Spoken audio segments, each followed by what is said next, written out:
પંજાબના મુખ્યમંત્રી ભગવંત માન દ્વારા પરવેશ રતન માટે રોડ શો યોજાયો. પંજાબના મુખ્યમંત્રી ભગવંત માન દ્વારા દિલ્હીના પટેલ નગરમાં આમ આદમી પાર્ટીના ઉમેદવાર પરવેશ રતનના સમર્થનમાં એક જીવંત રોડ શો યોજાયો. આ ઘટના દિલ્હીની વિધાનસભા ચૂંટણી 2025 માટેની ચાલુ અભિયાનનો ભાગ હતી. રોડ શોમાં આમ આદમી પાર્ટીના સમર્થકો અને સ્થાનિક રહેવાસીઓની વિશાળ ટર્નઆઉટ જોવા મળી, જે પરવેશ રતન માટે મજબૂત સમર્થન દર્શાવે છે. રોડ શો દરમિયાન ભગવંત માને દિલ્હીમાં અને પંજાબમાં આમ આદમી પાર્ટી સરકારની સિદ્ધિઓ પર ભાર મૂક્યો. તેમણે મફત વીજળી, સુધારેલી આરોગ્ય સંભાળ અને ગુણવત્તાવાળી શિક્ષણ જેવી પહેલોને હાઇલાઇટ કરી. માને મતદારોને પરવેશ રતનને સમર્થન આપવા અને આમ આદમી પાર્ટી માટે રેકોર્ડ બ્રેક મંડેટ સુનિશ્ચિત કરવા માટે અપીલ કરી. તેમણે વિરોધ પક્ષની તાત્વિક મુદ્દાઓની અછત માટે ટીકા કરી અને મતદારોને હેરફેર કરવાનો આરોપ લગાવ્યો.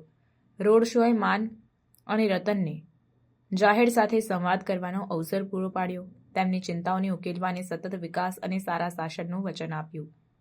પટેલનગરમાં રોડ શો આમ આદમી પાર્ટીના અભિયાનની વ્યૂહરચનાનો મહત્વપૂર્ણ ભાગ છે, જે સમર્થનને મોબિલાઇઝ કરવા અને મજબૂત મતદારોની ટર્નઆઉટ સુનિશ્ચિત કરવા માટે છે. તે મતદારો સાથે જોડાવા અને તેમની જરૂરિયાતોને ઉકેલવા માટે પાર્ટીની પ્રતિબદ્ધતાને પ્રતિબિંબિત કરે છે. પરવેશ રતનના સમર્થનમાં ભગવંત માનનો રોડ શો દિલ્હીની વિધાનસભા ચૂંટણી 2025માં આમ આદમી પાર્ટીના ગતિશીલ અભિયાનના પ્રયાસોને હાઇલાઇટ કરે છે. આ ઘટના વિકાસ, પારદર્શકતા અને જાહેર કલ્યાણ પર પાર્ટીના ધ્યાનને ઉજાગર કરે છે.